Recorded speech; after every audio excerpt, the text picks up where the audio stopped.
Hey everyone, and welcome back to the channel.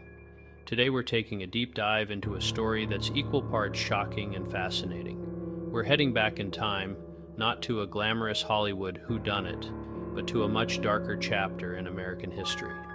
Buckle up, because we're venturing to 17th century Virginia, to a place most people associate with quaint cobblestone streets and historical reenactments, Colonial Williamsburg. To understand this story, we need to transport ourselves back to 17th century Virginia. Life was harsh. Women had very few rights, and their lives were largely confined to the domestic sphere. Marriages were often arranged, and social mobility was limited.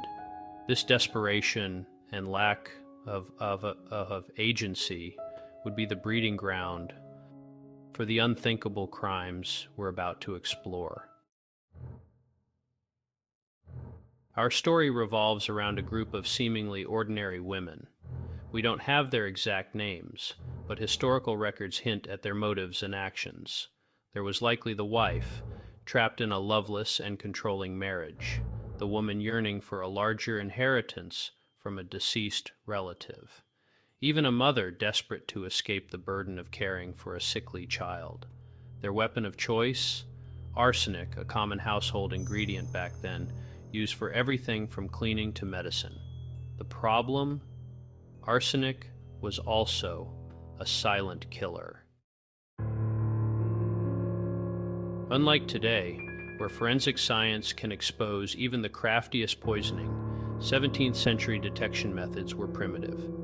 Arsenic poisoning mimicked many common illnesses, and there were no real tests to differentiate. This dark reality gave our ring of housewives a chilling advantage. They began to slip arsenic into the food and drinks of their targets. A slow, agonizing death followed, often mistaken for natural causes. But as with most schemes, cracks began to appear. One husband, suspicious of his wife's increasingly cold demeanor towards him, fell ill but didn't die.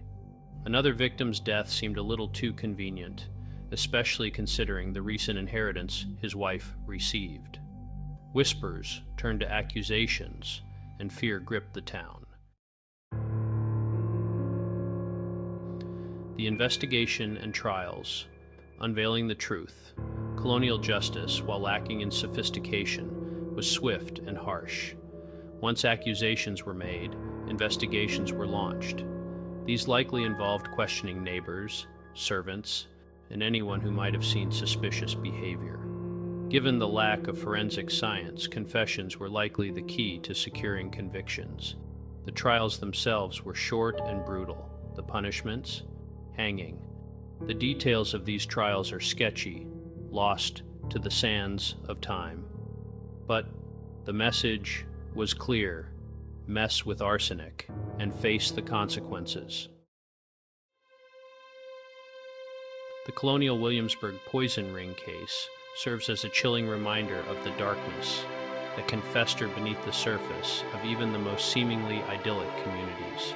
It also sheds light on the desperation and limited options faced by women in that era.